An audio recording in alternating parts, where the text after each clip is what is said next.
Buenos días, vamos a empezar con la clase. Ahí enviaron dos imágenes, vamos a resolver entonces esos ejercicios.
Ya, para la persona que envió esta imagen, mm, la orden, ¿cuál es la orden? Yo imagino que la orden debe ser hallar el mínimo de esta función con esta restricción, ¿no?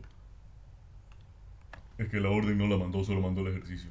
Creo que era el AIN, no sé. ¿Cuál es la orden? ¿Qué dice la orden?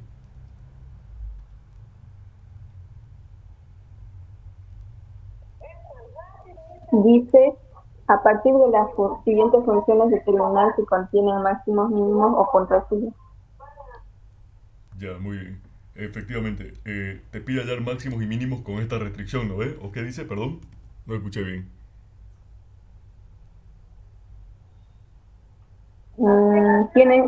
Estas funciones tienen restricciones, pero dice hallar si contienen máximos, mínimos o contrastigmas. Ya, O sea, efectivamente, máximo, mínimo o punto de silla asociada a estas funciones con esa restricción, ¿no?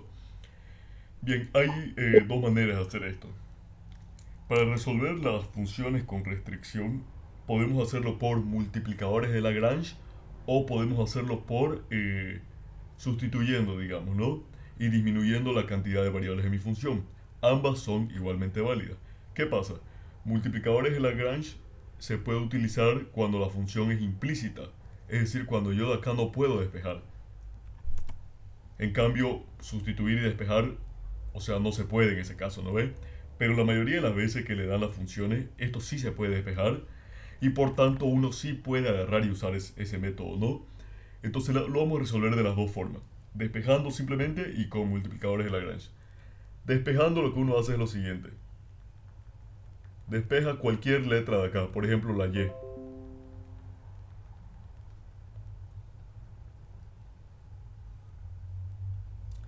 Una vez está despejado, reemplazo en la función.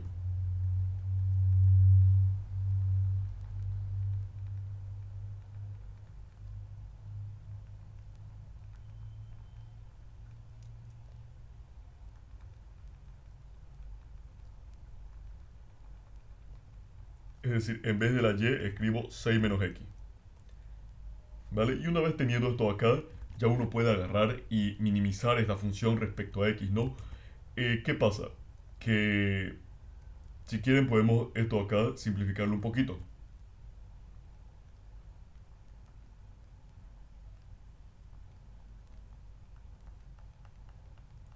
Esto acá, si recuerdan bien, es el cuadrado eh, de un binomio, ¿no? Es el cuadrado del primero, 36. Este signo de aquí, 2 por 6 por x, 12x, más el cuadrado del segundo. Y esto acá yo lo puedo escribir como x cuadrado más x cuadrado, 2x cuadrado, menos 12x más 36, ¿no? Al final de cuentas, esto es en lo que se convierte mi función. Ahora, esto acá era mi función original f de x y, ¿no? Que con la restricción ya depende solamente de x. Entonces podemos escribir si quieren otra letra, digamos, h de x, vamos a llamar. Ahora vamos a minimizar h de x.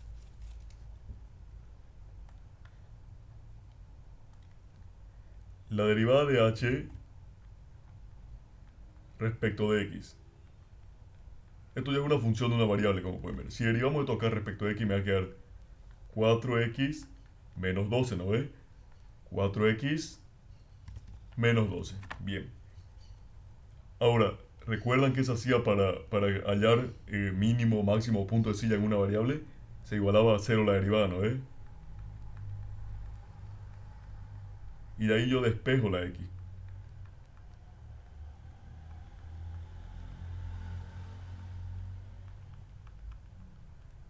Bien. Entonces x vale 4. Ahora la pregunta es, ¿esto es un máximo? ¿Esto es un mínimo? ¿Qué es esto acá, no ve? Esa es la pregunta. Bueno, si recuerdan bien, en una variable, para hallar máximo, mínimo y todo eso, habían dos métodos. Podíamos calcular las primeras derivadas al lado de esta función y ver qué pasaba, o podíamos calcular la segunda derivada. Vamos a hacerlo con los dos métodos. Primer método. Calculamos la segunda derivada entonces.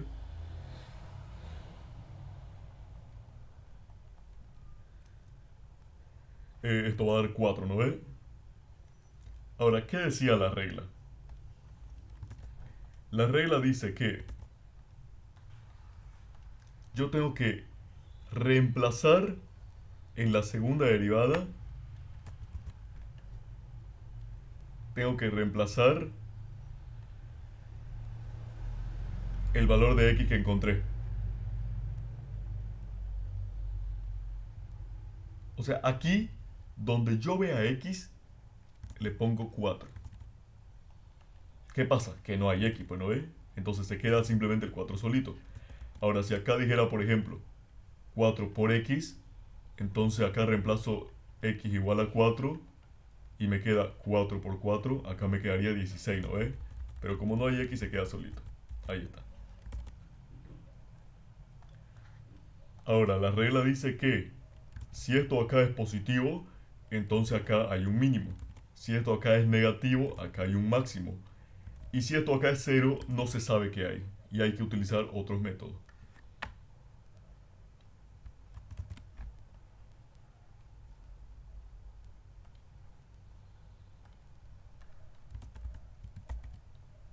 Y uno dice que por tanto, bueno, como esto de acá es mayor que cero,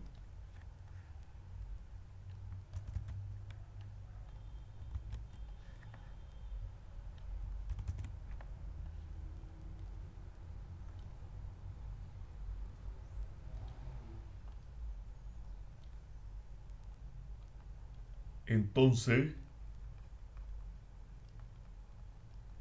en x igual a 4 hay un máximo, perdón, hay un mínimo.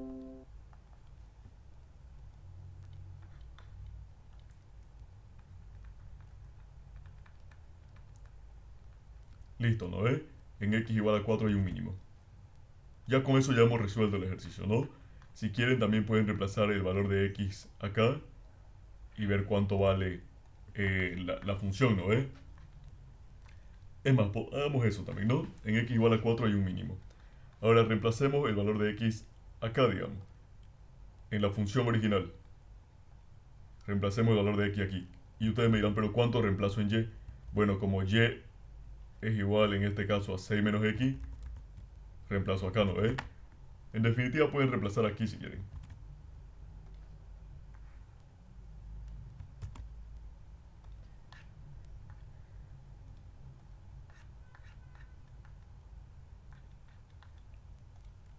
Bien. Aquí está eh, la función.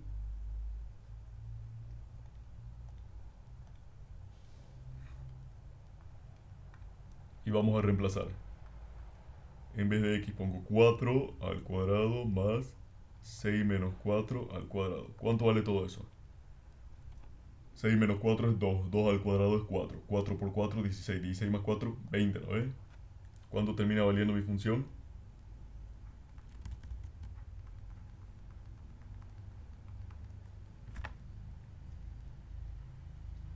20.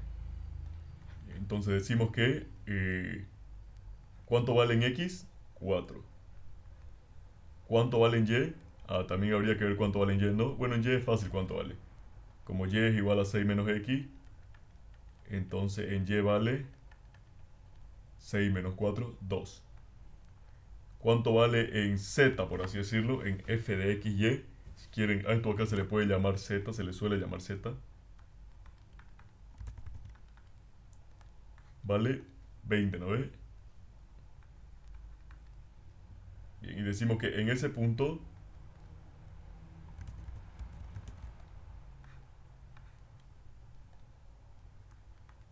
en el punto,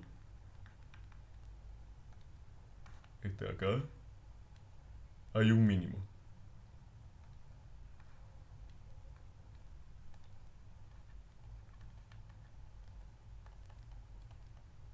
Listo. Con eso ya se acabó el ejercicio. Ahora, yo les expliqué que hay otra forma también de en una variable saber si es máximo o mínimo, ¿no ve? Que es con la primera derivada. ¿Qué pasa? Que la regla de la segunda derivada falla cuando, cuando el valor es cero. Porque si esto vale cero, entonces, perdón, si esto acá vale cero, entonces la segunda derivada está indeterminada. O sea, bueno, no es que esté indeterminada, vale cero, pero me refiero, el conocimiento de si es máximo, mínimo o punto de silla está indeterminado. No sabemos qué hay. Entonces podemos ocupar la regla de la primera derivada también, ¿no? Y debería darnos que igual hay eso, ¿no? Entonces decimos segundo método, que es el que se ocupa muchas veces también, ¿no? El segundo método. Para esto yo voy a evaluar en valores a la izquierda y a la derecha del este encontrado. Supongamos que aquí al momento de derivar y luego igualar a cero, supongamos que me sale x igual a 1, x igual a 2 y x igual a 3. Obviamente son distintos x, ¿no ves? Supongamos que me sale, si quieren acá póngale 4 igual. Supongamos que me sale esto. ¿Qué es lo que yo tengo que hacer entonces? A cada punto, lo que voy a hacer es lo siguiente. Voy a elegir un número a la derecha de este punto, pero que no se tope con el otro. Si esto nos vamos en una recta, sería así. Aquí el 2, aquí el 3 y aquí el 4. Entonces, para el 2 yo tendría que elegir un número que esté a la derecha del 2, pero que no cruce el 3. O sea, aquí, 2,5, 2,8, 2,1. Luego tendría que elegir un número a la izquierda del 2, que puede ser cualquiera, ¿no ves? Para el 3 tendría que elegir uno a la derecha del 3, pero que no cruce el 4. 3,1, 3,2, 3,3, todo eso. Uno a la izquierda del 3, pero que no cruce el 2. 2,9, 2,8, etc. Y bueno, para el 4 ya entienden, puedo elegir cualquier número a la derecha y a la izquierda solamente un número mayor que 3, digamos, que no cruce el 3. Eso sería si nos salieran varios resultados, pero como nos salió uno solo, ¿qué es lo que pasa? Que tenemos lo siguiente. Ahí y acá tenemos el 4. Entonces, yo puedo elegir a la derecha cualquier número y a la izquierda cualquier número. Ahora, analicemos cómo es cuando hay un mínimo. Cuando hay un mínimo, esto acá, a la izquierda, la pendiente de la recta tangente es negativa y a la derecha es positiva. Pero claro, la pendiente de la recta tangente es la derivada, ¿verdad? La derivada. Eso significa que en un mínimo, la primera derivada a la izquierda es negativa y a la derecha es positiva. Y en un máximo, a la derecha es negativa y a la izquierda es positiva. Y en un punto de inflexión o punto de silla, pues tanto a la izquierda como a la derecha, por ejemplo, es positivo, o tanto a la izquierda como a la derecha es negativo. ¿Vale? Entonces vamos a hacer eso. Acá está el segundo método.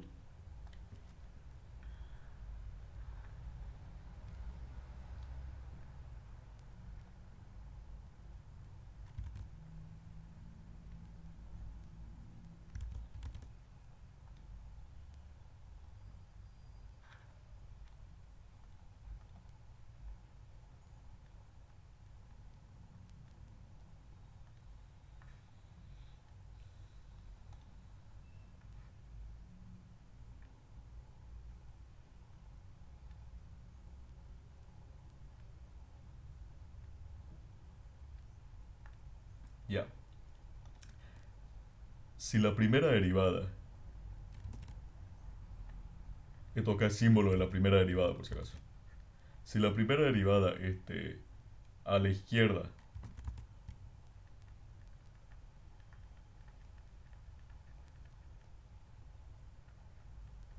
es mayor que cero, o sea, positiva. A la derecha, o sea, esto significa positivo, ¿no? Porque los números positivos son mayores que cero. Si a la derecha la primera derivada es menor que cero, o sea, negativa, entonces aquí hay un máximo. Como pueden ver, aquí la recta está inclinada positivamente y acá negativamente.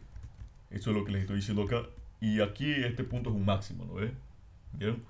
Veamos qué pasa entonces con el mínimo.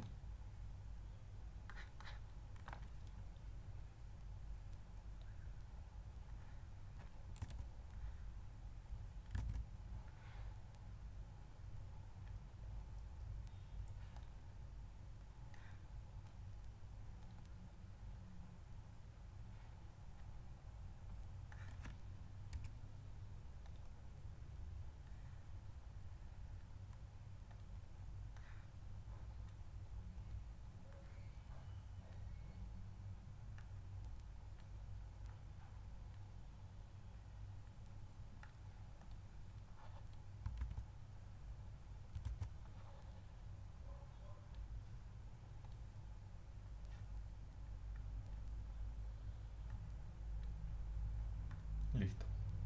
El mínimo, como pueden ver, está aquí. No importa por si acaso que esta recta de acá y esta recta de acá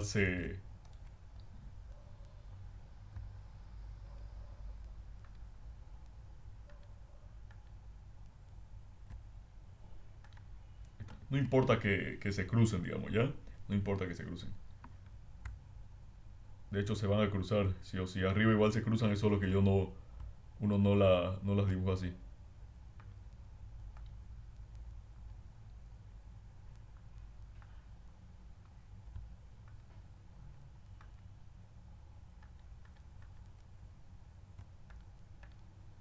Ya. Entonces, aquí en este caso, a la izquierda,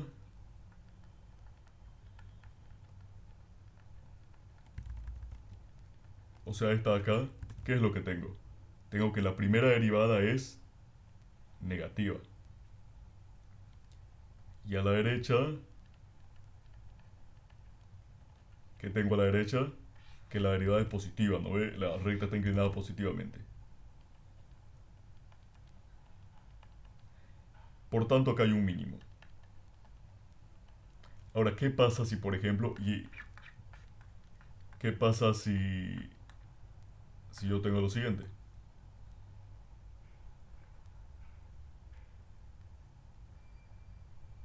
A ver,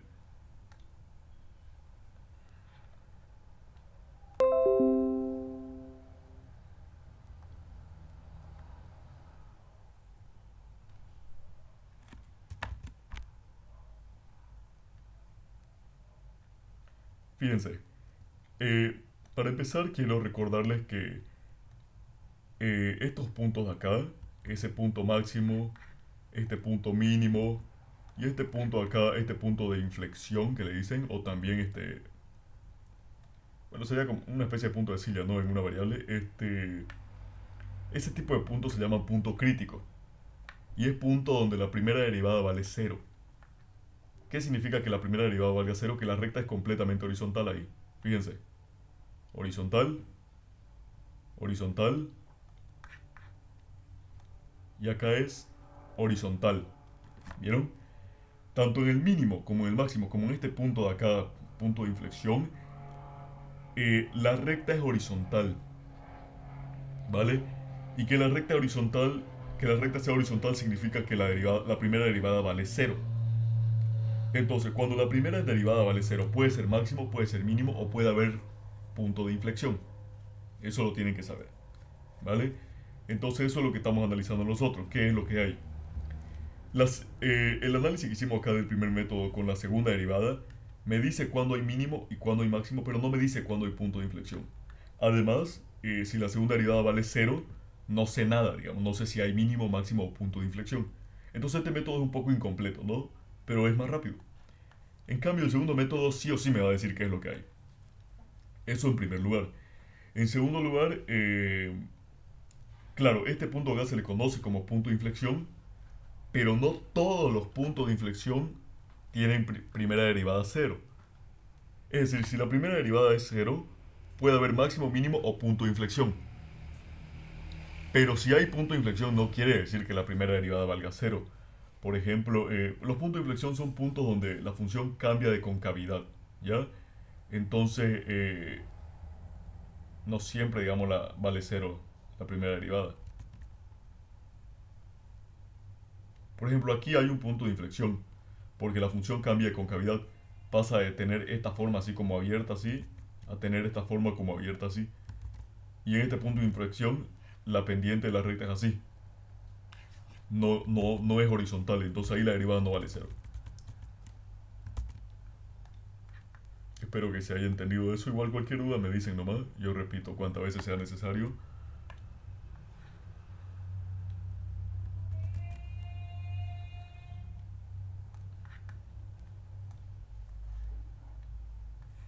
Por ahora lo que estoy haciendo es enseñarle todos los métodos que puede ser posible, el tema de entender, digamos, conceptualmente qué es lo que está pasando, ¿no?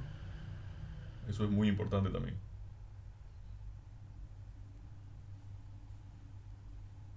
Creo que aquí era positivo, positivo. Sí. Vamos a hacerlo al revés, negativo, negativo.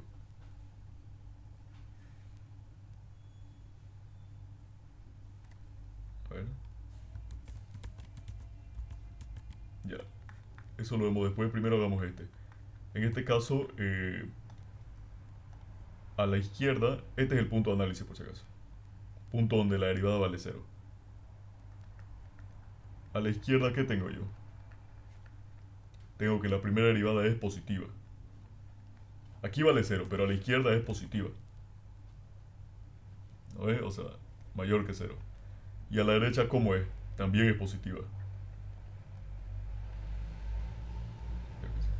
En este caso se le dice punto de inflexión.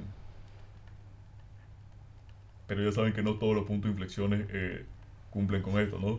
Si cumple esto, es punto de inflexión, pero que sea punto de inflexión no quiere decir que cumpla esto. Ya. Ahora, creo que puede haber un punto de inflexión con negativo y negativo. Tratemos de ver cómo sería.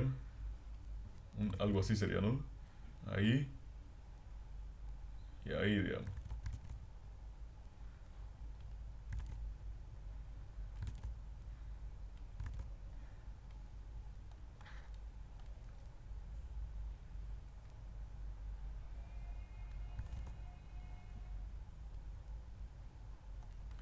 En este caso acá, por ejemplo,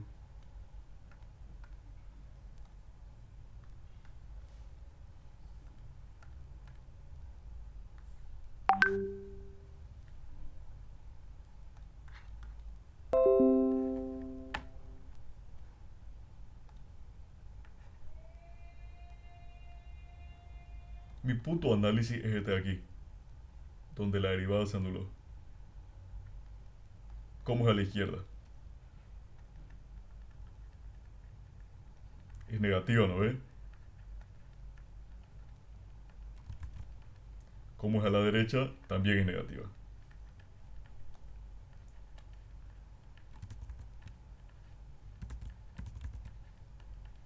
¿Qué es lo que hay? Punto de inflexión.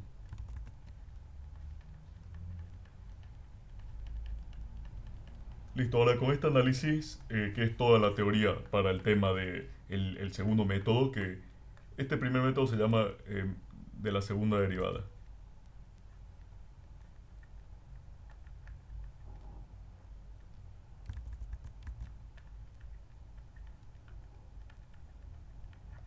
Método de la segunda derivada para hallar máximos y mínimos. Y este se llama de la primera derivada.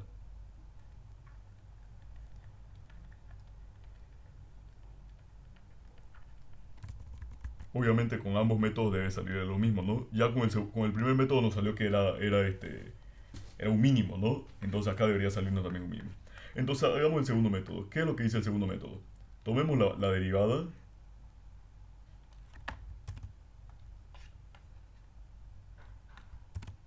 Esta de acá.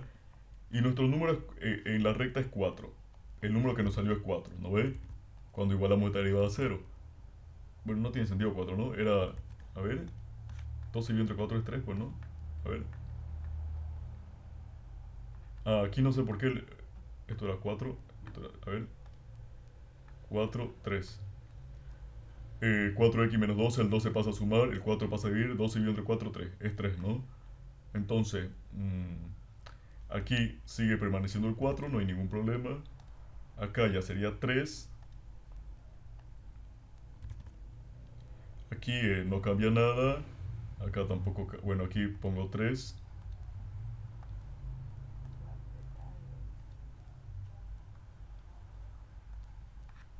Y acá, como en x igual a 3, hay un... Aquí, acá también sería 3, 3 y... Ya. 3 y 3. 3 al cuadrado, 9. 6 menos 3, 3. 9, 3 al cuadrado, 9, 18, ¿no? Aquí 6 menos 3, 3. 3 al cuadrado dos veces. 3 al cuadrado, 9, más 9, 18. Bien, entonces acá es 3, acá es 18. ¿Y cuánto vale y? Acá sería 3. Eso no. No sé por qué aquí, en vez de pasar a dividir 4, pasé a dividir. Apareció un 3 ahí de la nada, ¿no? Cuando noten este tipo de cosas me dicen nomás sin pena, ¿no? 3. Es chistoso como uno a veces pues sabe hacer, digamos, un montón de cosas complicadas, pero luego fallan esas cosas, ¿no? 3, 6 menos 3, 3, 9, 9, 18, ta, ta, ta. Vamos a revisarlo una última vez. 4 por 3, 12 menos 12, 0. Bien. Bien, bien, bien. Bien. Ya está. Ahora aquí no debe salir lo mismo, ¿no ve?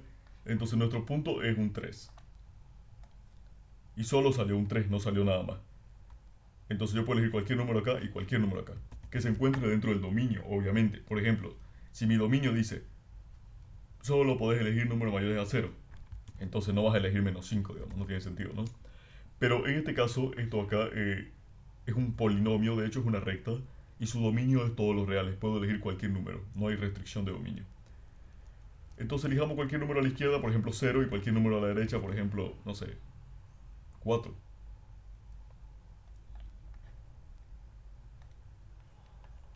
Bien. Vamos a probar primero con uno a la izquierda. Con el x igual a 0. El 0 está a la izquierda del 3, ¿no ves? Entonces, ¿cómo me va a quedar esto?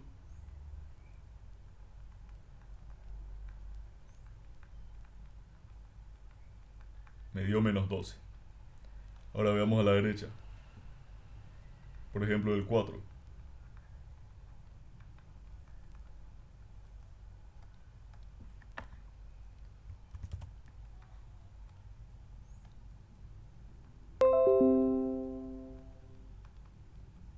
4 por 4, menos 12 por si acaso es un número obviamente menor que 0, o sea negativo. 4 por 4, 16. 16 menos 12, 4. 4 es un número mayor que 0, o sea positivo. La negativa a la izquierda y positiva a la derecha. ¿Qué caso es?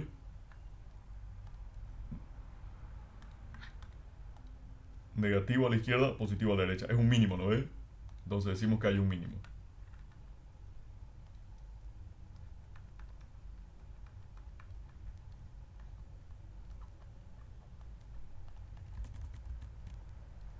Ahí está. Llegamos a la misma conclusión, que había un mínimo. Perfecto. Ahora, ¿qué es lo interesante? Que, bueno, luego hacen todo esto acá, lo copian de nuevo, ¿no?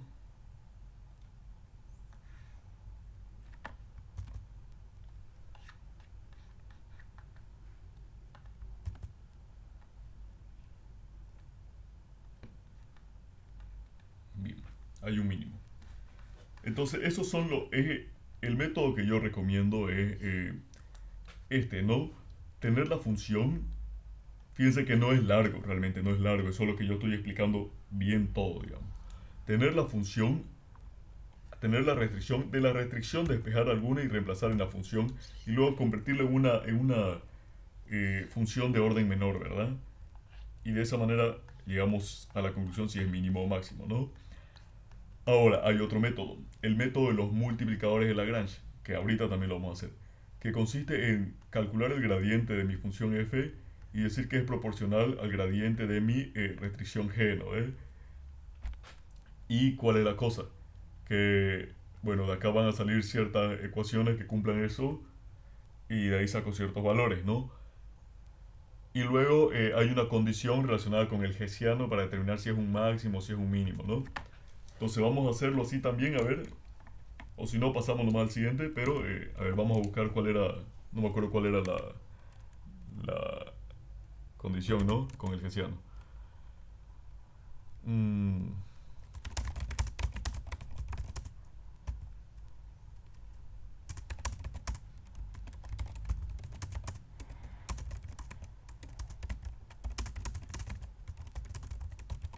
no me acuerdo cuál era la fórmula, esa es la palabra.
Ya, ahora sí.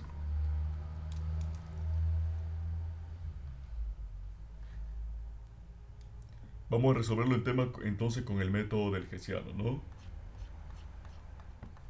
O con multiplicadores de Lagrange, mejor dicho, con multiplicadores de Lagrange.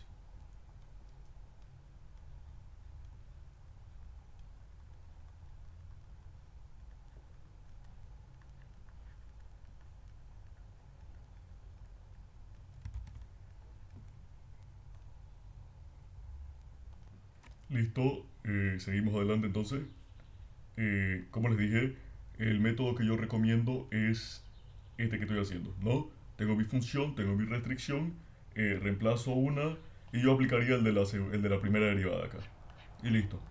Ahora, hay otro que es con multiplicadores de Lagrange, donde tenés que usar comparación o el hessiano, ¿no? Y de hecho, como hay puntos de restricción, perdón, como hay curvas de restricción, se llama hessiano restringido. Ni siquiera es el hessiano normal, es el hessiano restringido. No sé si el ingeniero les enseñó esto, se los explico igual una vez y luego ya resolvemos de la otra forma. O si les dice el ingeniero, no, yo quiero de esta, pues me dicen nomás, ¿no? Multiplicadores de Lagrange. Bien, primero voy a copiar el ejercicio tal cual.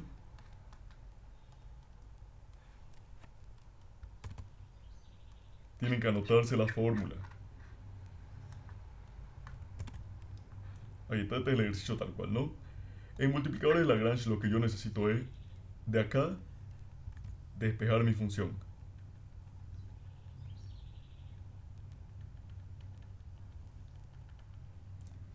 Siempre en mi restricción, yo lo voy a pasar todo al lado izquierdo, de tal forma que aquí en el lado derecho me quede cero. Fíjense, todo al lado izquierdo de tal forma que aquí al lado derecho me quede cero. Esta parte de aquí es lo mismo que esto acá arriba, nada más que escrito de otra manera.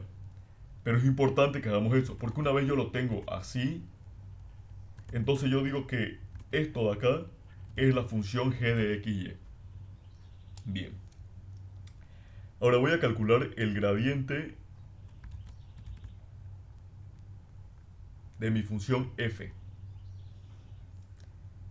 ¿A qué es igual el gradiente de mi función f? Voy a derivar f respecto de x y lo voy a poner en la coordenada x de un vector. Voy a derivar f respecto de y y lo voy a poner en la coordenada y de un vector. Derivemos esto acá respecto de x.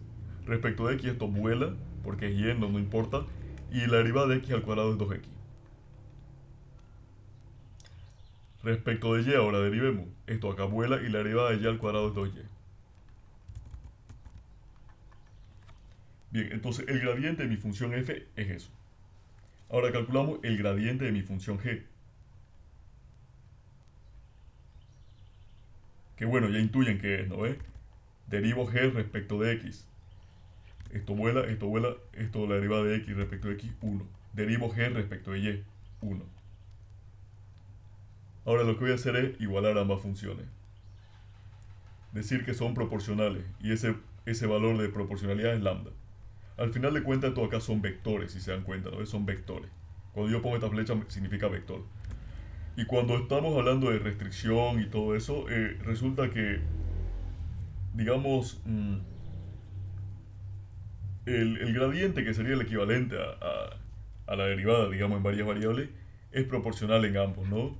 Es proporcional en ambos. Veamos si se puede entender eso de alguna manera así. Por ejemplo, el mínimo sería acá. Ya. Está bien. Ahora reemplazamos. El gradiente de f es esto acá. Y el gradiente de g es esto aquí. Lambda. Ahora aquí 2x, 2y va a ser igual a lambda por 1 es lambda y lambda por 1 es lambda. ¿Vale? Perfecto. Ahora, esto acá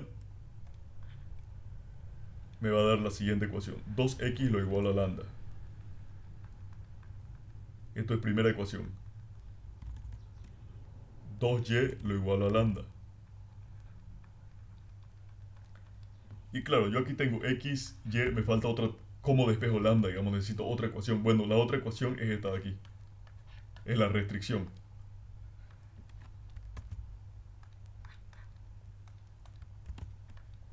Esa es la tercera. Ahora, una vez nosotros tenemos esto, lo que tenemos que hacer es con este sistema de ecuaciones, que no necesariamente tiene por qué ser lineales, en este caso es lineal, pero no siempre va a ser lineal, simplemente despejo el valor de x y el valor de y. ¿Vale? Acá, por ejemplo, podría no haberle dado solamente números, también pueden entrar letras. Y acá son ecuaciones lineales, en este caso, pero no siempre van a ser ecuaciones lineales. Puede aparecer un cuadrado por acá, digamos una raíz, no sé. Bueno, eso es difícil que aparezca un cuadrado acá, ¿no? Pero aquí puede aparecer un cuadrado o una raíz acá. Bien, entonces simplemente despejemos y despejen como ustedes saben, despejen, nada más. Si recuerdan de álgebra lineal, tres ecuaciones, tres incógnitas, puedo usar Gauss, Gauss-Jordan, regla de Kramer, un montón de métodos. Si recuerdan del colegio, pueden usar sustitución, reducción, un montón de cosas, ¿no? A mí me gusta usar sustitución cuando es así sencillo, ¿vale? Para mí esto es sencillo, ¿por qué? Porque de aquí, de la primera ecuación, yo digo que lambda es igual a 2x, ¿no es? Entonces reemplazo acá. Ahí me dice que 2y es igual a lambda. Pero claro, si lambda vale 2x, yo puedo poner 2x acá. Ahora aquí yo puedo despejar la y me va a decir que es igual a 2x dividido entre 2. Por tanto, y es igual a x. Ahí está, tengo esa igualdad. Ahora despejo en la tercera. Fíjense lo que dice. De la primera ecuación despejo 1. Este 1 reemplazo en la otra ecuación. Fíjense, reemplacé. ¿Para qué? Para despejar otro. Y ahora yo puedo reemplazar en la tercera, que dice x más, bueno, así, x más y menos 6 igual a 0. Pero claro, ¿cuánto vale x? Perdón, ¿cuánto vale y? Y vale x.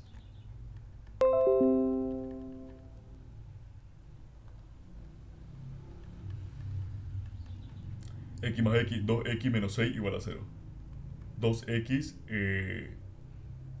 va a ser igual a 6 y x va a ser igual a 6 dividido entre 2, x va a ser igual a 3, ¿no ve? Bien. Ahora, el valor de y. Yo sé que y es igual a x. ¿Y cuánto vale x? 3. Listo. Por tanto, el punto que me interesa es x3 y y3. Y ustedes dirán, ¿y qué pasa con lambda? Bueno, lambda me interesa solamente para hallar x y y. Yo no necesito ocuparlo más después. Listo. 3 y 3 es el punto que me interesa. Que si se fijan anteriormente, eso fue lo que me salió. Ese es el punto del dominio que me interesa. 3 y 3, fíjense acá. 3 en y 3 en x. Salió lo mismo. Pero claro, yo aquí no sé si esto es máximo, es mínimo o qué rayo es, digamos. No lo sé. ¿Verdad? Entonces para eso tienen que usar el hessiano restringido. Que es peor que el hessiano, digamos. La deducción de estos conceptos de máximos y mínimos en más variables está muy relacionado con temas de álgebra lineal, ¿no? Uno busca vectores, luego busca que sean tangentes, luego busca que sean ortonormales y todo ese montón de cosas, ¿no? Pero yo les voy a dejar la fórmula directamente. Aunque si quieren los conceptos también se los explico, ¿no? Hessiano restringido. El hessiano restringido es, por así decirlo, como el método de la segunda derivada en varias variables. ¿Se acuerdan que aquí teníamos el método de la segunda derivada para una variable, para hallar máximo y mínimo, ¿no ves? El método de la segunda derivada en varias variables sería como es el hessiano restringido. Y se preguntarán, ¿y cuál es el método de la primera derivada en varias variables? Pues no hay. No hay, digamos. Esa facilidad que da la primera derivada solamente sucede en una variable. En varias variables ya no pasa eso, ¿no? Listo, ahora sí. El método del hessiano, como pueden ver, es más largo realmente, pero ¿qué pasa? Que tiene más aplicación debido a que en caso de que tengamos funciones implícitas, esto se puede ocupar, ¿no? En el otro caso, por ejemplo, no, por ejemplo, esto arriba no lo podemos ocupar en funciones implícitas, ¿no? Porque básicamente me pide despejar una letra, pero ¿qué pasa si yo no puedo despejar la letra, ¿no ves? ¿Qué pasa si yo acá tengo, por ejemplo, logaritmo de x más, no sé, aparece aquí algo raro, ¿no? Bien, a ver, la pantalla se ve, me están escuchando, la grabación está bien, me siguen escuchando, todo bien. Entonces vamos a ver el método del hessiano restringido. Paso número 1, calculamos el hessiano de f. Aquí está. ¿Vale? Y lo interesante es que cuando la función no es restringida, basta con esto. Basta con eso. Sin embargo, nuestra función es restringida, así que tenemos que hacer más cosas.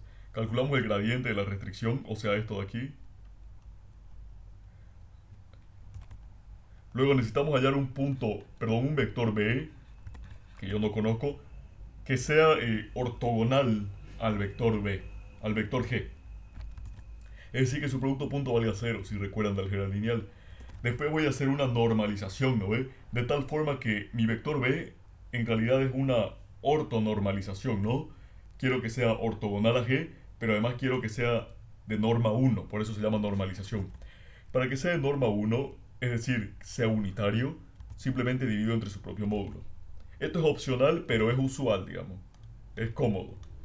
Luego calculamos el hessiano restringido, finalmente, que va a ser igual a la traspuesta del vector unitario b, ortonormalizado, por el resultado de multiplicar la matriz hessiana f con el vector ortonormalizado b, ¿no? Si hr es mayor que 0 hay un mínimo, si es menor que 0 hay un máximo y si es 0 es inconcluso. Puede ser máximo, puede ser mínimo o puede ser punto de silla, no lo sé. Entonces hagamos eso. Paso número 1, hessiano de f. Interesante que, por ejemplo, mi hessiano de f de 2 variables es así. ¿Y cómo es de 3 variables? Sería así. Por si en algún momento les toca algo de 3 variables, ¿no?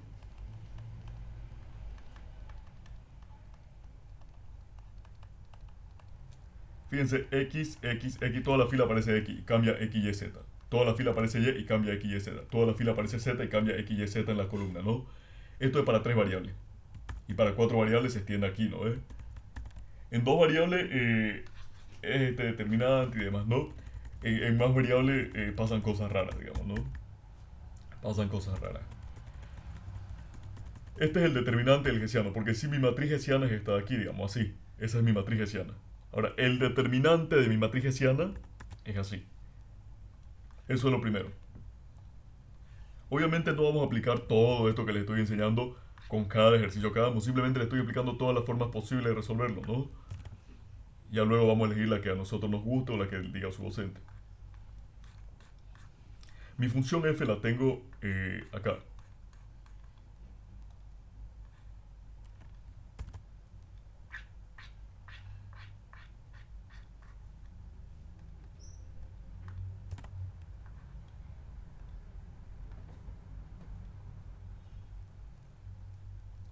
Primero, la derivada de f respecto de x.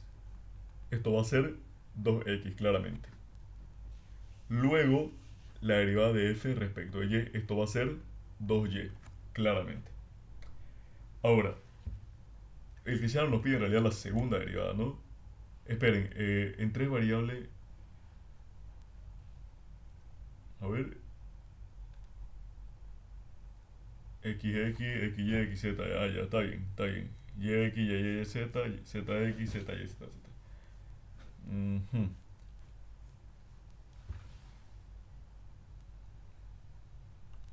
Ya. Ahora, perfecto, vamos con f de x, x. ¿Qué significa eso? O sea, esto de acá que está derivado respecto a x, lo volvemos a derivar respecto a x y me queda 2. Luego, f de y. Vuelvo a derivar esto respecto a y y me queda 2. Acá me quedaron números, pero no tiene por qué quedarme así, pueden quedarme letras. Aquí puede quedarme una letra con y, por ejemplo, y acá una letra con x, como sea. Ya tengo esto aquí. Ahora necesito esto acá. ¿Esto qué dice? Dice que a lo que ya derivaste respecto a x, lo derivé respecto a y. O sea, 0. Ahora, ¿qué pasa? Eh, Esto acá dice que a lo que ya derivaste respecto de y, lo derivé respecto a x. O sea, tengo esto aquí, 0. Perfecto, hasta ahí está todo bien. ¿Qué sucede? Que en la mayoría de las veces que le vayan a presentar ejercicio, estas dos siempre van a ser iguales. ¿Vale? Eh, Eso sí, para que sean iguales en realidad debe cumplir unas ciertas condiciones de continuidad y todo eso, ¿no? Creo que se llama teorema de Clairaut, a ver.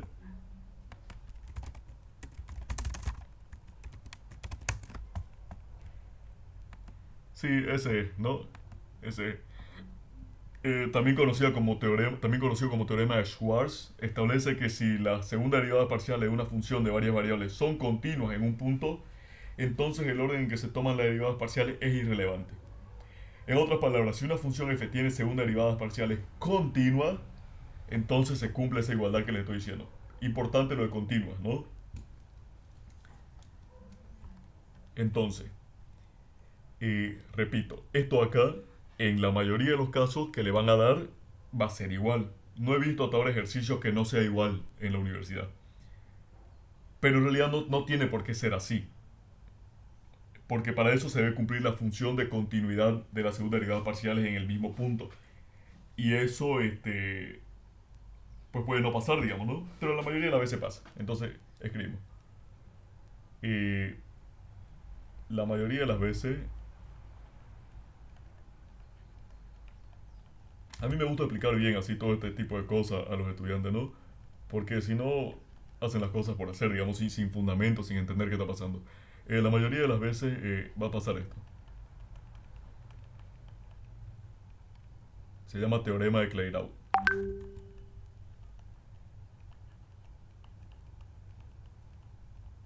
Perfecto. Ahora, nada, veamos el determinante de mi función f. En realidad ni siquiera me pide el determinante, no me pide la matriz en realidad, porque la voy a multiplicar, claro. Cuando no hay restricción pide el determinante, pero cuando hay restricción está pidiendo la matriz. Entonces escribimos el símbolo de matriz, que sería este de acá.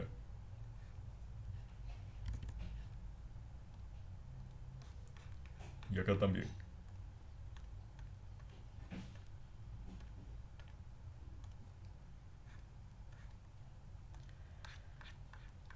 Bien, entonces reemplazamos simplemente arriba, ¿no? El hessiano de mi función f acá resultó ser igual. El primer término es fxx, 2. El segundo término es fxy, 0. El tercer término es fyy, no, fyx 0. Y el otro es fyy 2. Listo. Me dio una matriz con puro número. Esto no siempre pasa así.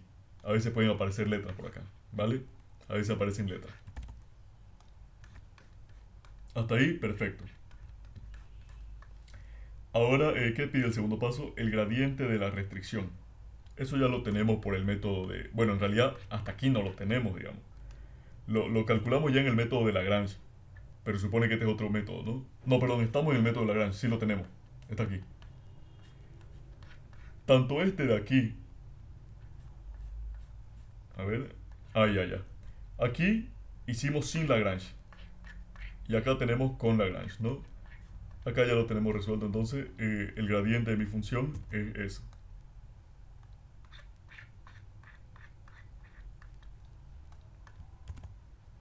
Buenísimo, que también pueden aparecer letras, no siempre números. ¿Qué dice el tercer paso? Esto acá. Es interesante, ¿no? Eso.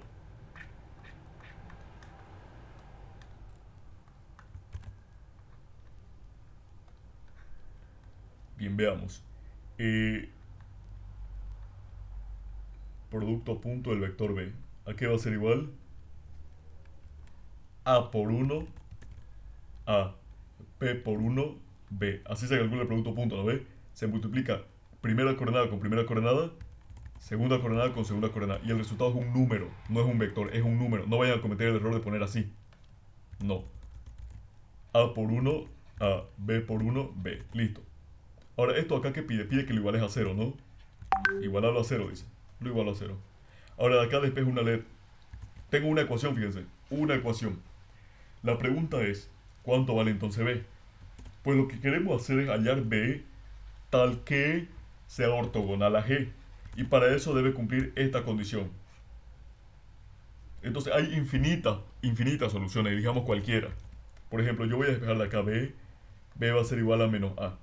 Perfecto. Entonces esta restricción es la que me importa. Y esto produce pues infinitas soluciones naturalmente, ¿no? Porque tengo dos variables y una ecuación, digamos. Entonces yo elijo cualquier valor para... Voy a escribir acá. A es cualquier número. ¿Por qué es cualquier número? Repito, porque tengo una ecuación y dos incógnitas. Entonces queda una variable libre. Recuerden de álgebra lineal. Queda A cualquier número. Por ejemplo, yo voy a elegir, pero no elijan cero, digamos, ¿no? Porque, o sea, bueno, voy a excluir el cero para que no lo elijan, ¿no? Excepto el cero. A ver cómo explicarlo. Ya.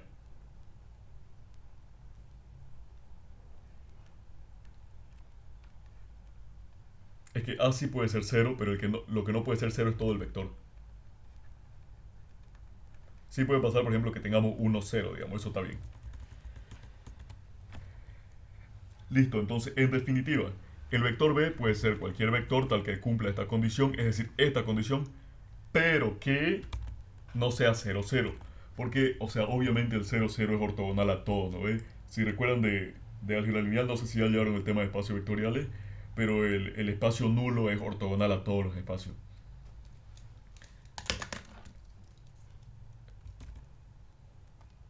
Entonces elijamos cualquier otro número, por ejemplo 1, digamos. Si A vale 1, ¿cuánto vale B? Pues B va a ser menos A, es decir, menos 1. Por tanto, ¿cuánto es el vector B? En A vale 1 y en B vale menos 1. Ahí está. El cuarto paso es interesante igual. No es necesario, es opcional, pero es usual, digamos, se suele hacer.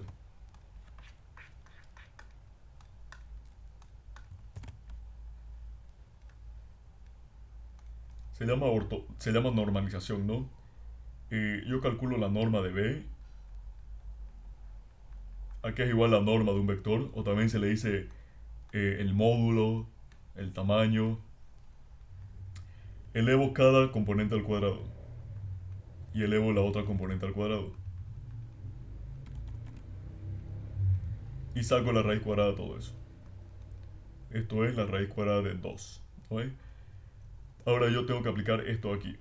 Siempre para convertir un vector en unitario aplico eso.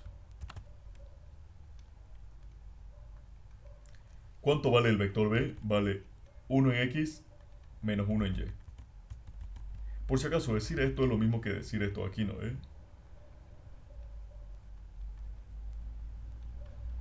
Es lo mismo. El vector b dividirlo entre esto acá es lo mismo que decir el vector b multiplicarlo por esto de acá.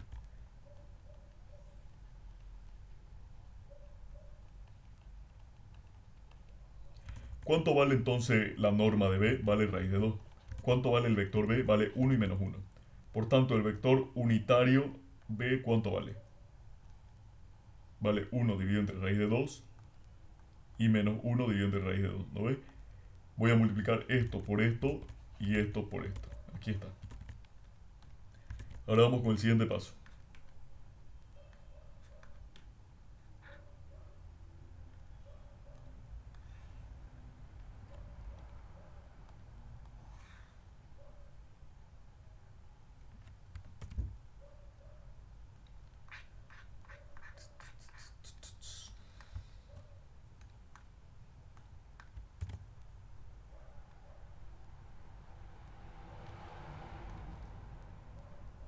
Dice que calcules el hessiano restringido, le dicen. Esto de acá.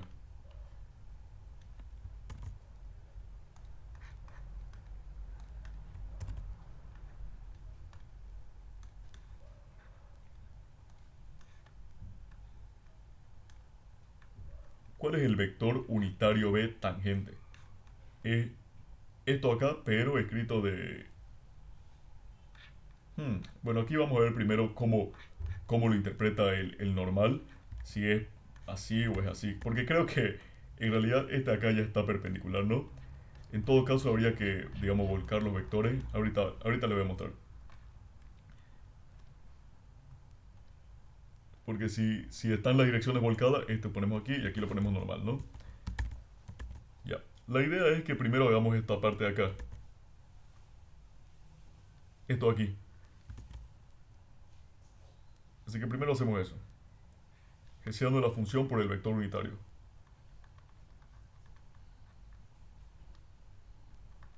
¿Dónde está mi función? Mi hessiano, mejor dicho, está aquí.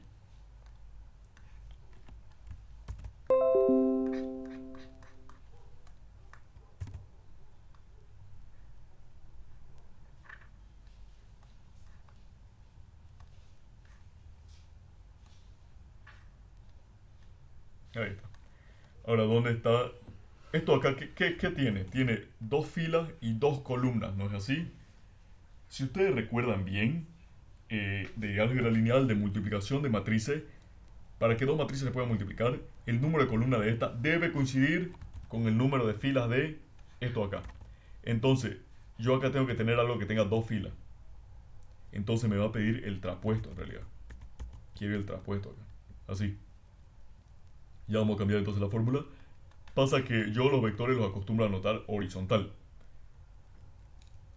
Pero algunos lo acostumbran a anotar vertical. Entonces, si lo anotas vertical, aquí no pones traspuesto. Pero si lo anotas horizontal, sí vas a tener que poner traspuesto, ¿no?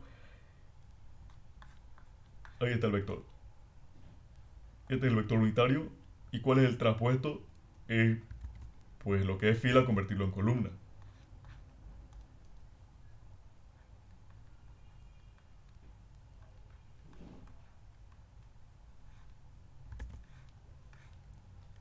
Listo. Yo tenía 1 dividido entre raíz de 2 menos 1 dividido entre raíz de 2 escrito en forma de columna. Entonces lo escribo en forma de... Perdón, lo tenía escrito en forma de fila. Entonces lo escribo en forma de columna. 1 raíz de 2 menos 1 raíz de 2. Perfecto. Esto es 2 por 2 y esto es 2 por 1. Dos filas, dos columnas. Dos filas, una columna. Por tanto, esto es muy importante. Por tanto, el resultado de esto es de dos filas y de una columna, ¿no ves? Esta fila y esta columna. Esto acá debe coincidir, estos números acá deben coincidir para que se pueda multiplicar y el resultado va a ser esto y esto. Entonces hagamos eso, ¿no? ¿Recuerdan cómo multiplicar matrices? Sí, ¿no? Porque esta matriz se lleva junto a álgebra lineal. La primera fila, producto punto, la primera columna. Entonces, esto por esto, ¿cuánto es? 2 dividido entre raíz de 2. A ver, si quieren lo escribimos acá. Eso, ¿no es?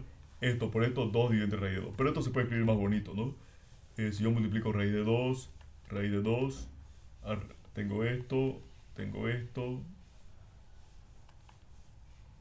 Mira vos, a ver. Aquí abajo me queda 2. Bien. Entonces, 2 dividido entre raíz de 2, 1 menos un medio. Sí, es raíz de 2.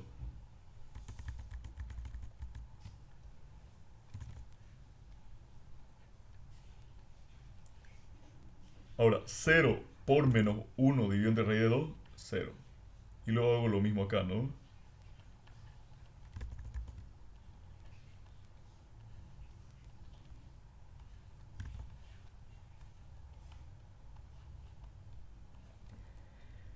Listo. Primera fila con primera columna. Este por este viene acá. Luego este por este viene aquí. Ya se acabó, se acabó. Ahora vamos con lo otro. Segunda fila, primera columna. Este con este viene aquí. Este con este viene aquí. El de la primera fila y primera columna va en la fila 1 y columna 1. El de la segunda fila y primera columna va en la fila 2, columna 1. Y aquí están los resultados, ¿no? Ahora, si se dan cuenta, entonces aquí en realidad sería así. Quito esto de acá y escribo así. De la forma en la que yo anoto todo, ¿no? Aquí también. Quito eso y lo escribo acá.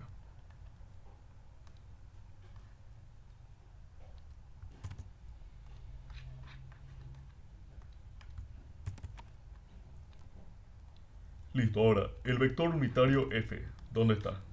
Está aquí.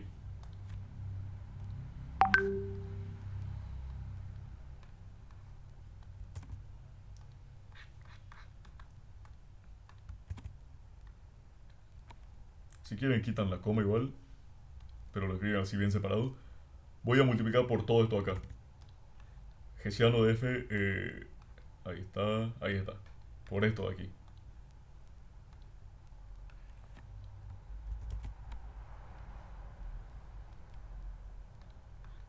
Y esto acá me da un número, ¿no? Esta acá es el hessiano restringido.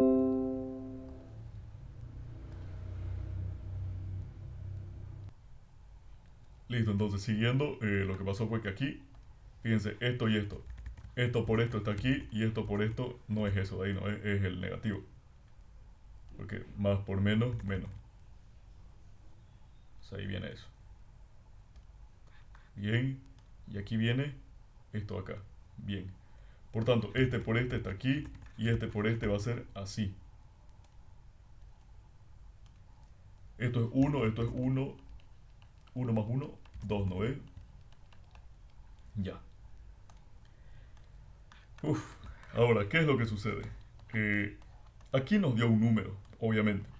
Pero van a haber situaciones en las que aquí les puede dar letras, digamos, le puede quedar 2x más 3y menos x cuadrado, por ejemplo. Ahí les puede quedar. ¿Qué es lo que tienen que hacer ustedes? Entonces, tienen que reemplazar su punto acá. El punto que nosotros encontramos, si recuerdan, era 3 y 3. Tienen que reemplazarlo acá. Y si ustedes encuentran otro punto, por ejemplo, menos 1 y 0, también tienen que reemplazarlo. Hacen el análisis para cada uno, ¿no? O sea, todo esto que acabamos de hacer se hace una vez. Pero los reemplazos aquí se hacen tantas veces puntos tengamos.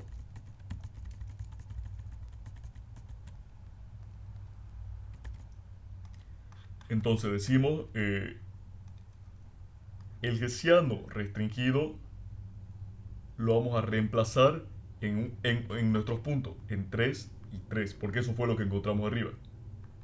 ¿Qué pasa? Que como acá, o sea, no hay x, ni hay y, ni hay nada, al reemplazar me queda 2, igual me queda 2. Ahora, como 2 es mayor que 0, ¿qué dice la regla? Hay un mínimo local. Que en realidad en este caso es mínimo absoluto también, ¿no? Ahí está. Mínimo local.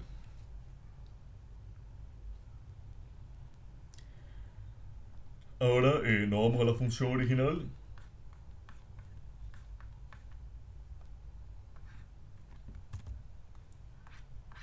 y vamos a ver cuál es el total, digamos.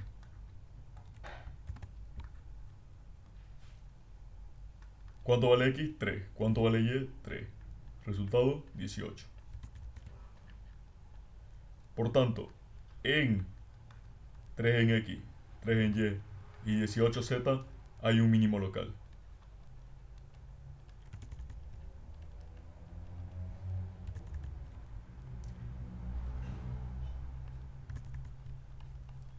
Y listo. Este es el método con multiplicadores de Lagrange. ¿Qué pasa? En realidad todo era mínimo local, ¿no? O sea, aquí... acá está... Aquí... El de Lagrange vieron que fue mucho más largo, ¿no? Por eso a mí me gusta usar el otro. Todo es local en realidad. Ahorita le voy a explicar la diferencia entre local y absoluto.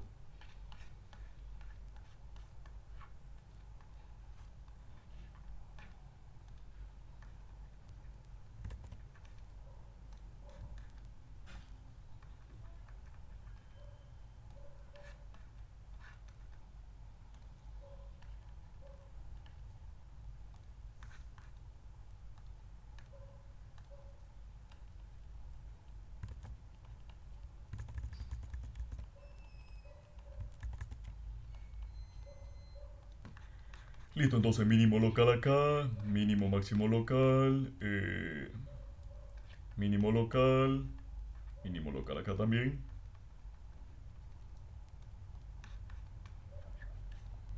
Bien, ahora sí. Un mínimo local es un mínimo dentro de un cierto dominio restringido, por así decirlo, ¿no? Una cierta esfera. Le llaman esfera porque trabaja en varias variables después, ¿no? Esferas n-dimensionales. Pero, para que se entienda mejor, si yo tengo esto y luego tengo esto aquí, ¿esto acá qué es? Es un máximo, obviamente, pero es un máximo local. ¿Por qué es un máximo? Porque dentro de su localidad es el valor más grande. Pero fíjense que si nos vamos ya a otro lado, estos valores aquí son más grandes, ¿no ves? Entonces se le llama mínimo local porque dentro de su localidad, dentro de su entorno, es el mayor valor.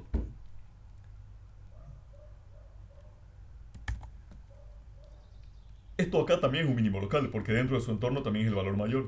Solo que esto, además de ser mínimo local, es, perdón, no mínimo, máximo, siempre máximo.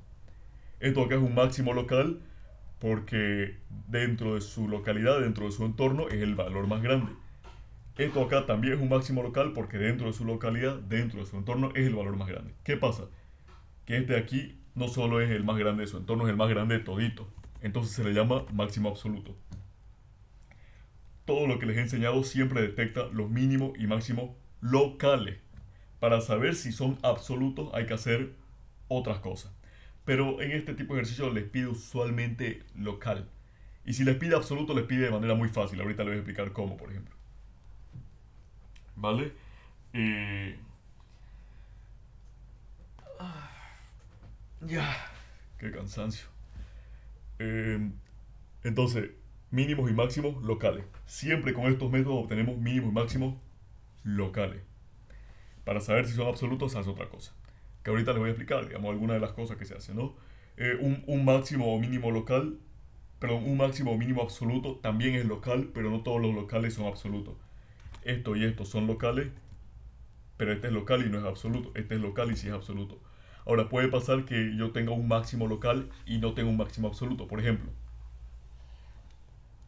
en esta función de aquí, esto acá es un máximo local porque dentro de su localidad, de su entorno, es el valor más grande. No es el absoluto porque aquí y a partir de aquí hay valores más grandes. Pero tampoco hay máximo absoluto, porque esta función crece hasta el infinito. O sea, es infinito el máximo. Entonces, eso, ¿no?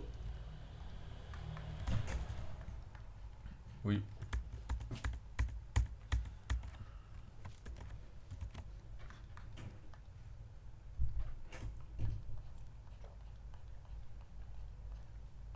Listo. ¿Tienen alguna duda para que pasemos al segundo ejercicio? Que ya lo vamos a hacer más rápido, digamos, porque ya Ya sabemos qué aplicar, ¿no?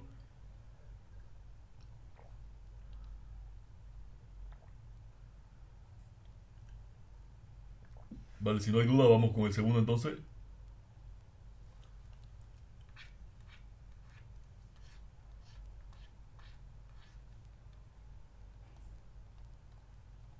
Fíjense, a ver, el segundo es el siguiente. Dice que mi función f de xy, que es igual a 3x cuadrado menos xy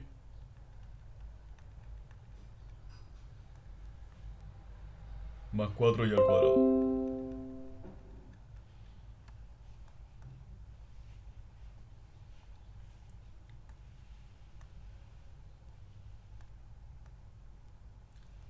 Con una restricción de x más 2y igual a 20.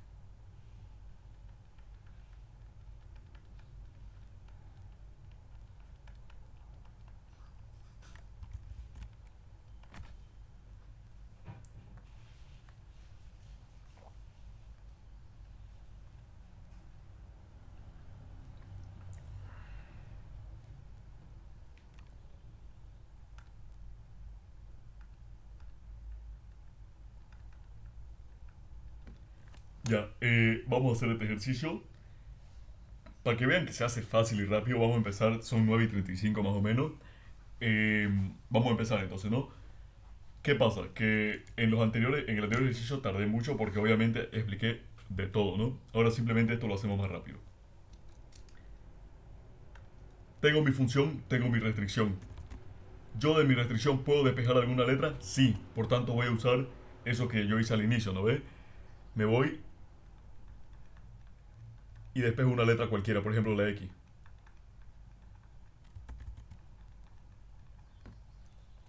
Luego voy a reemplazar en mi función original. En vez de X voy a poner esto acá.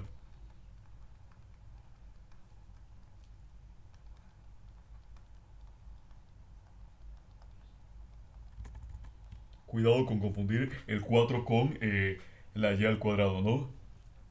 Perdón, cuidado con confundir el 4 con la y.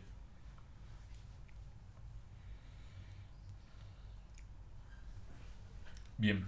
Ahora, esto acá se convirtió en una función que depende únicamente de y, ¿no? Entonces vamos a, pues a minimizarla. Podemos hacer un montón de cosas aquí, ¿no? Podemos esto acá distribuirlo y luego simplificar un poco, ¿no? Eso vamos a hacer.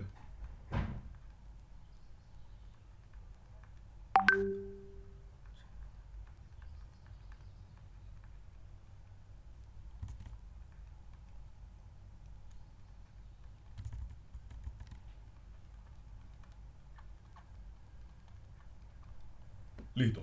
Este 3 viene acá. Ahora el cuadrado aplicamos para esto acá. Sería el cuadrado del primero. 20 al cuadrado es 400. O sea, es 20 por 20, ¿no? 20 por 20, o sea, no creo que haya duda que es 400, ¿no? 2 por 2, 4, 0, 0, 0, 400. Luego, este signo lo copio aquí. En realidad lo que yo copio es, lo que yo hago en realidad para obtener este número acá con signo y todo, es multiplicar esto y esto por 2. Entonces sería así, con su signo y todo. Este y este con signo y todo multiplico. ¿Por qué? Porque si acá yo tengo menos, entonces acá ya no va a ser menos, va a ser más. Entonces eso les puede confundir. Este número y este número lo multiplico por 2 y todo eso lo anoto aquí, con signo y todo. 20 por 2, 40. 40 por menos 2, menos 80y. Ahí está, menos 80y. Y luego elevo todo este acá al cuadrado, con su signo y todo. Menos 2y al cuadrado. El menos con el cuadrado da 1, 2 al cuadrado es 4, y al cuadrado. Ahí está. Luego, menos por 20 por y. Porque eh, esta y, si se dan cuenta, está multiplicando también esto acá, al igual que este menos. Menos por 20 por y, menos 20y. Menos por menos 2y, 2y. Por y, 2y al cuadrado. Aquí ahí me equivoqué. 2y, 2y al cuadrado. Bien. Más 4y al cuadrado. Perfecto, entonces, ¿no? Es muy importante que ustedes hagan, digamos, las cosas con calma para que no se equivoquen, ¿no? Porque aunque uno sepa hacer un montón de cosas, luego se chipa en lo más básico, digamos, y no puede ser, digamos.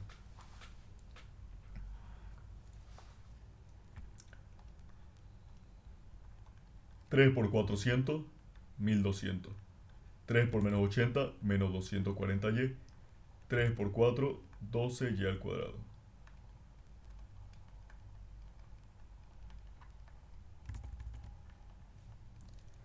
Entonces, lo estoy explicando y todo eso, ¿no? 3 por 400, 1200. 3 por menos 80, menos 240. 3 por 4, 12, menos 20, más 2, más 4. Bien. Veamos los términos cuadráticos, ¿cuánto da? Mm,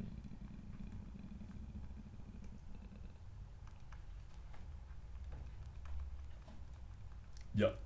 12 ya al cuadrado, más 2 ya al cuadrado, 14 ya al cuadrado. Más 4 ya al cuadrado, 18 ya al cuadrado. ¿Vieron? Todo ese tipo de cositas es lo que uno tiene que agarrar y evitar haciéndolo más lento, ¿no? Entonces, este y este y este ya fue. Menos 240 menos 20, ¿cuánto es? Menos 260y más 1200. Esta es mi función solamente evaluada en y. Punto importante a entender. Esta igualdad acá es solamente válido para aquellos puntos que pertenecen a mi función, es verdad, pero que también cumplen con la restricción. Es decir, no todo lo de aquí cumple con esta igualdad de acá abajo. Solamente aquello que también cumple con mi restricción, porque de hecho de mi restricción fue que yo despejé lleno, ¿eh? Entonces, derivamos f respecto de y, obviamente. Si acá yo tengo y respecto de y, si tengo x respecto de x.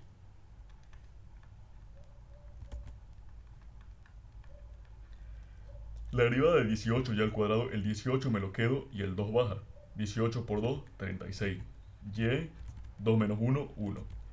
Menos 260y, me quedo con el menos 260 y la derivada de y respecto de y, 1. La derivada de 1200 respecto de y, al ser solo un número, vale 0. Listo. Ahora, ¿qué era lo que hacíamos? Igualar a 0 esto de acá, ¿no ves?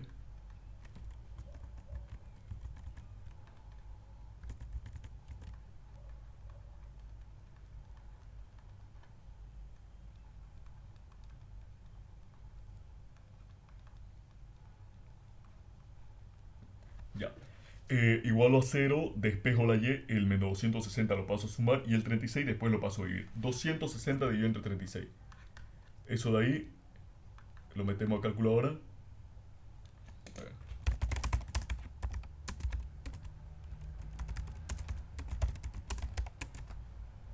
260 dividido entre 36 es 7,22222.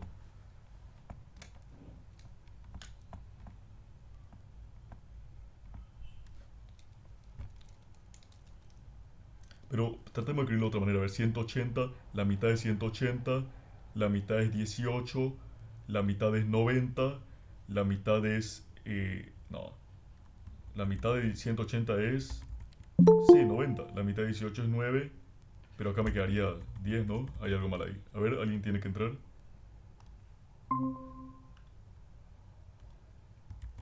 Ya, a ver. 260. Su mitad es 180, ¿no? Naturalmente. 180 por 2. Ah, no, no, no, no. Es 130. 130.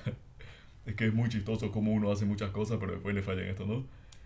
260 dividido entre 2 es 130. La mitad de 36 es 18. La mitad de 130 es... ¿Cuánto es? 50, 70, 65. 60 más 60, 120, 5, 5, ya, 65. La mitad de 18 es 9. Tercia de 65, o sea, 65 dividido entre 3 no se puede, ¿no? Porque esto no es divisible entre 3. Entonces ahí queda 65 dividido entre 9. Veamos. Sí, 65 dividido entre 9. Es una forma de simplificarlo, ¿no? Que es 7,22222. Listo. Ahora, ¿yo cómo obtengo el valor de x? Pues porque acá yo despejé x.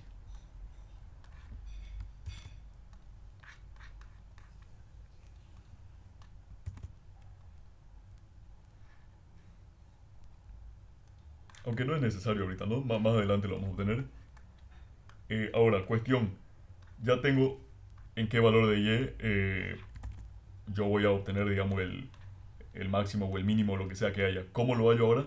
Podemos usar segunda derivada o podemos usar primera derivada. ¿Por qué? Porque estamos en una variable. Si tuviéramos en más variables, sí o sí hessiano. O sea, porque llegamos a una variable aquí, ¿no?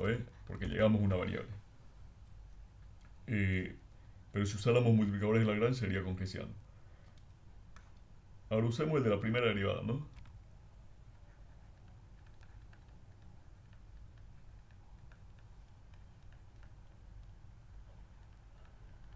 ¿Qué era lo que hacíamos para el método de la primera derivada? Los puntos que salieron de esta ecuación, que solamente fue este punto, solamente este salió. Yo tengo aquí la recta y aquí tengo 65 y entre 9. ¿Salió algún otro punto? No. Entonces yo voy a escoger un número a la derecha y un número a la izquierda. Este número acá es 7,22. Entonces cojamos uno a la derecha, por ejemplo 8, y a la izquierda, por ejemplo 7. 8 y 7.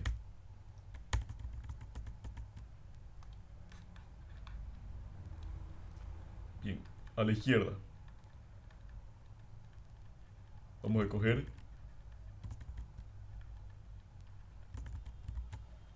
y igual a 7. Y evalúo en la primera derivada, que es esta de acá.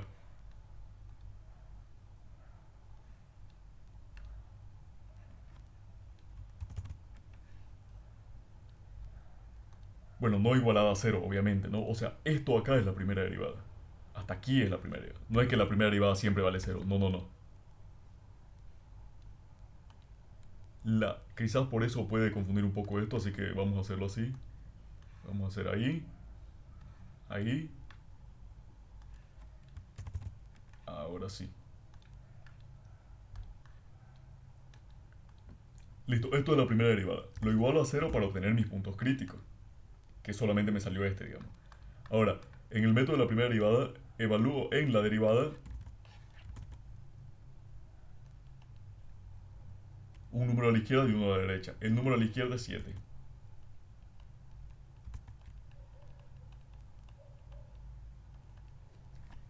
Ya, como me dio 7,22, a la izquierda es 7, sí, sí. Ya, ahora 36 por 7 menos 260. No tengo calculadora ahorita, así que vamos a meterlo ahí.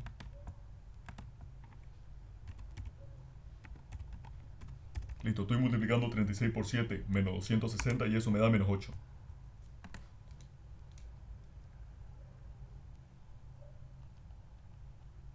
Ya. Ahora veamos a la derecha, con el número 8.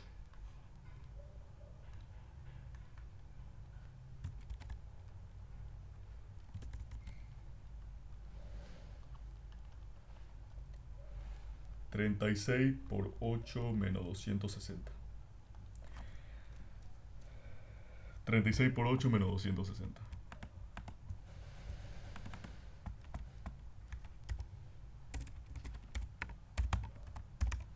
36 por 8 menos 260. 28.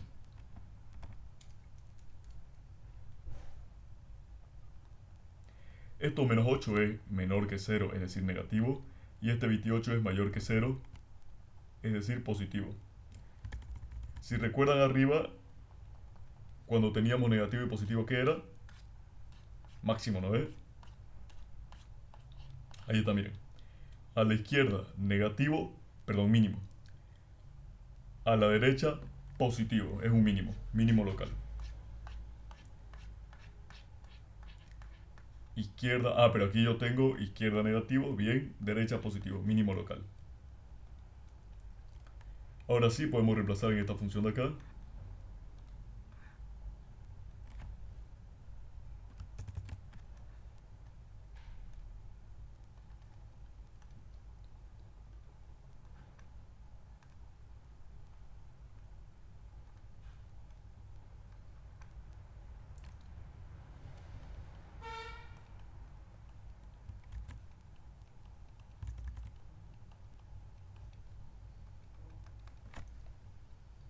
Bien, entonces ya obtuvimos que como la derivada a la izquierda era negativa y a la derecha positiva es un mínimo local, sin duda alguna. Mínimo local vamos a hacer aquí.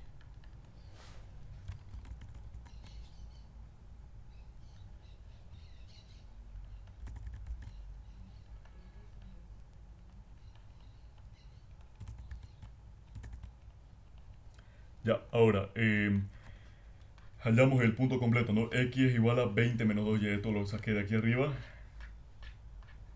Por tanto, X va a ser 20 menos 2 por Y, pero Y vale 65 partido entre 9.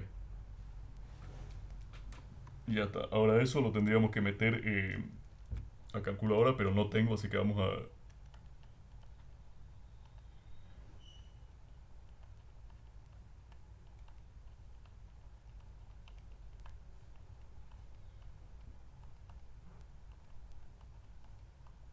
Ya. Tengo el 20 acá, menos 2 por 65. 2 por 0 llevo 1, 13. 130 dividido entre 9. Bien. Luego, 20 por 9, 9 por 180, bien, menos 130, 180 menos 130, 50, 50 dividido entre 9. El resultado es 50 dividido entre 9. Ahora quiero hallar el de la F, ¿no ves? Este de aquí.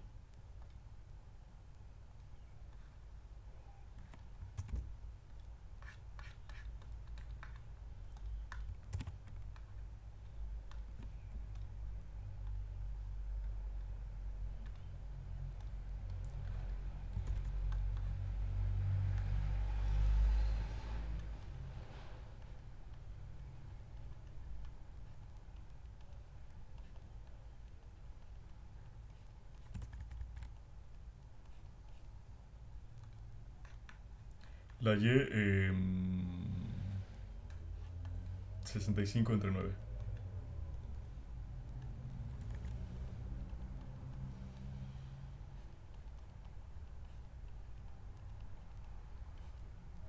Ya. 3 por 50 partido entre 9 al cuadrado, menos 50 partido entre 9 por 65 partido entre 9, más 4 por 65 partido entre 9, ¿no? Que el 65 partido entre 9 está aquí. Esto acá lo meten a la calculadora o a mano, digamos, si es que se puede, ¿no? Veamos. Esto acá será así. 50 por 65. Todo el método que les estoy aplicando está perfecto. Ya si me equivoco será en esto de meter datos, ¿no?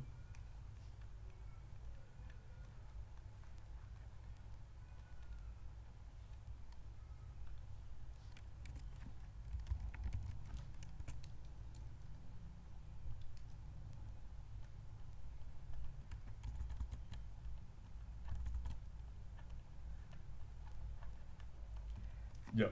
50 por 50, 5 por 5, 25. Uy, aquí falta un cero, ¿no? No, a ver. 50 por 50,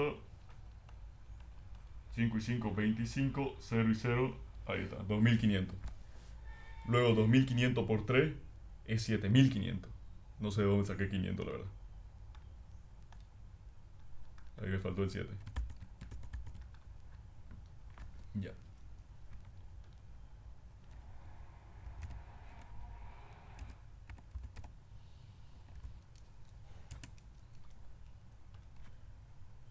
Bien, 7500, 9 por 9, 81. Bien, menos, bien. 50 por 65 es esto de acá. Bien, 9 por 9, 81. Bien. 65 por 65 por 4, ¿no? Veamos eso de ahí, a ver. Eso está mal. 65 por 65 por 4 es 16.900.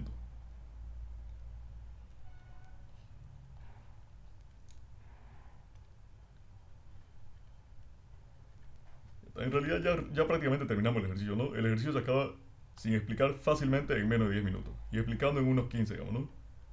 Ya lo que estamos haciendo es solo meter datos. Ya sabemos que hay un mínimo local.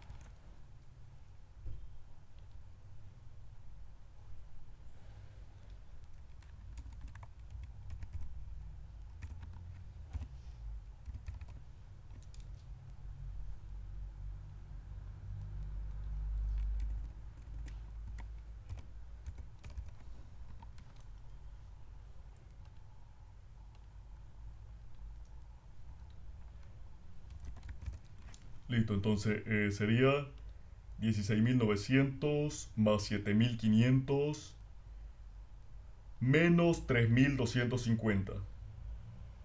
Eso es 21.150.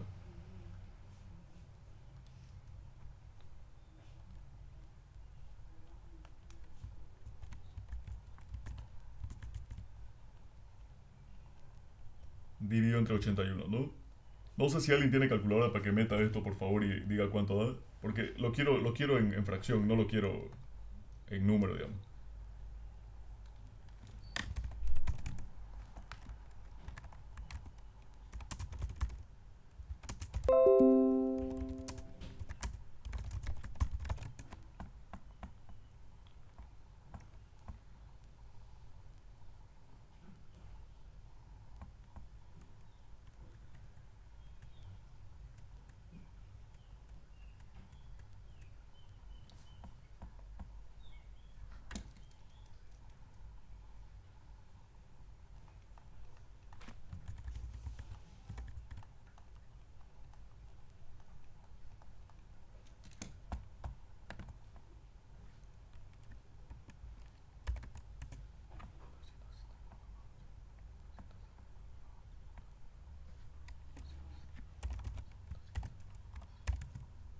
No, no da. Ya, vamos a dejarlo entonces así como 21.150. A ver.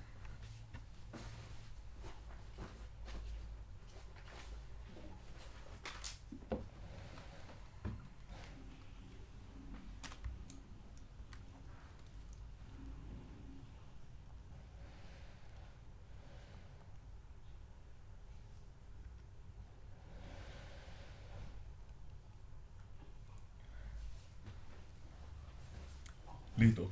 21.150 dividido entre 81 es 2.350 dividido entre 9. Entonces decimos que hay un mínimo local, o mejor dicho, en ¿cuánto valía X?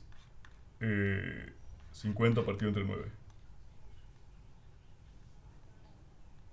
¿Cuánto valía Y? 65 partido entre 9. ¿Cuánto vale Z? Esto acá. ¿Qué hay ahí? Hay un mínimo local.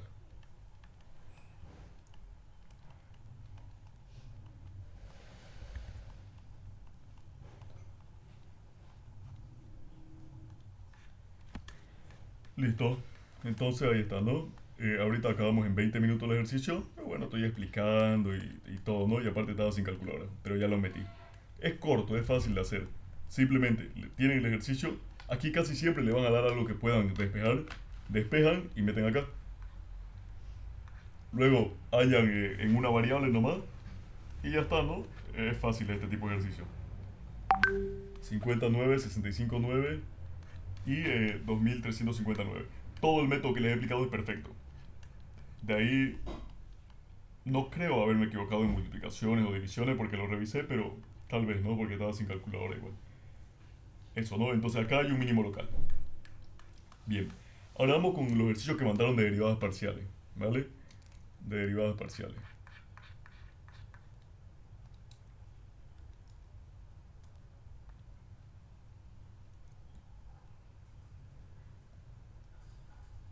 A ver qué hora es ya.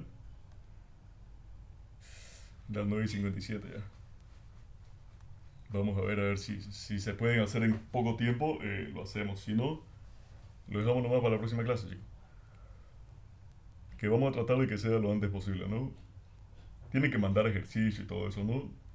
Si tienen examen avisan y demás.